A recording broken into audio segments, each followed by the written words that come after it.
Naomi Feil calls the validation technique, use the preferred sense, her favorite, because it allows her to quickly get into the world of other people and use language that harmonizes with them.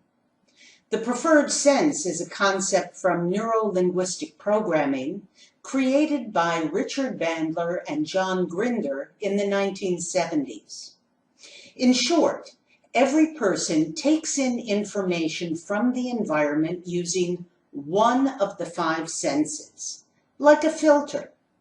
Bandler and Grinder found that most people are visually oriented, but others are auditory or kinesthetic, which includes feeling, smelling, and tasting. When we can identify the preferred sense of another person, we can choose words that match, and in that way, on a deep level, connect and build trust. When we use the preferred sense to make that connection, we are speaking their language. Not every word that the other person says is a sensory word, like I understand or it's difficult. We must listen carefully to how the other person expresses themselves and what words they choose.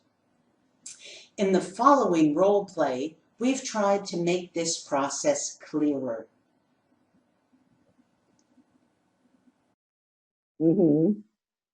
How are you doing today?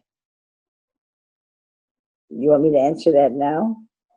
Well, I could be doing better, but I'm doing as well as I can.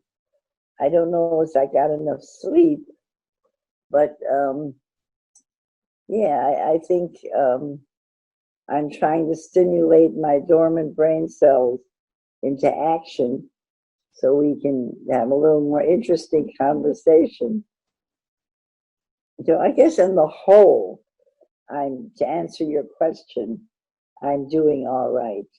On a scale from 0 to 10, I would say an 8, between a 7 and 8. Okay.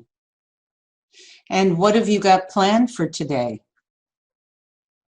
That is a very good question because my memory is terrible and it's getting worse. So I do forget what I'm going to do today. So I have to rely on this event schedule here. I'll show it to you here. My goodness, that's a full schedule. Yes. So today is Saturday, correct? The 8th? I'm looking, but I do not have anything for me after that.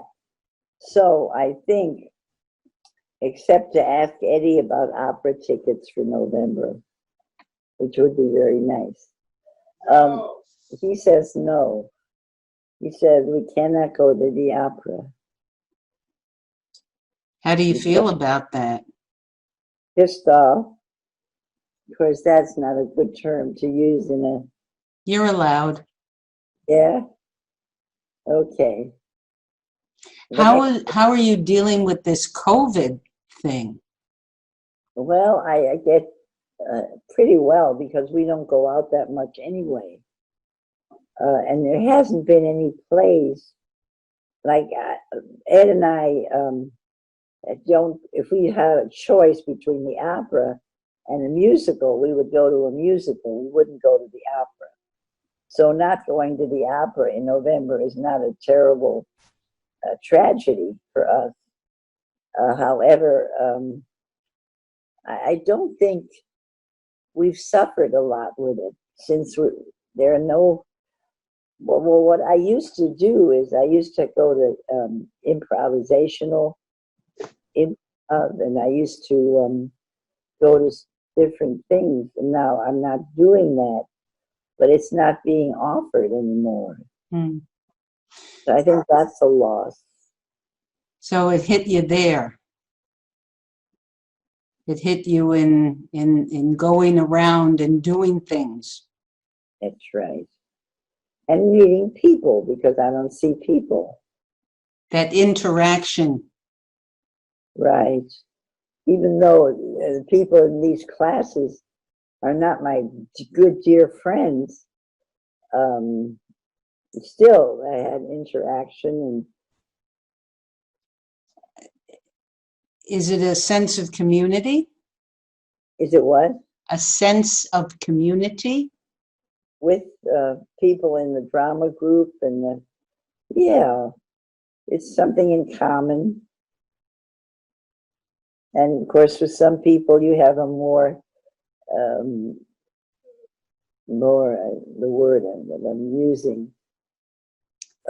Camaraderie? Yeah, some people. You have an instinctive kind of connection, and other people you don't.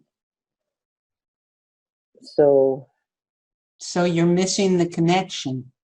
yeah, that's right. Hmm. No one that I have that connection with, Yeah.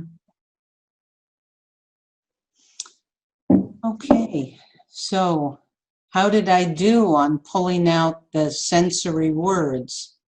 It seemed like you were kinesthetic. Yeah. Yeah, no, you were able to help me say how I felt. Experiment and train your ear to hear the word choices others make. Listen to the videos on this YouTube channel and write down the sensory words you hear. Try the experiment with a family member or colleague. Ask the other person to describe their most memorable dining experience or favorite vacation. Have fun as you integrate a new skill.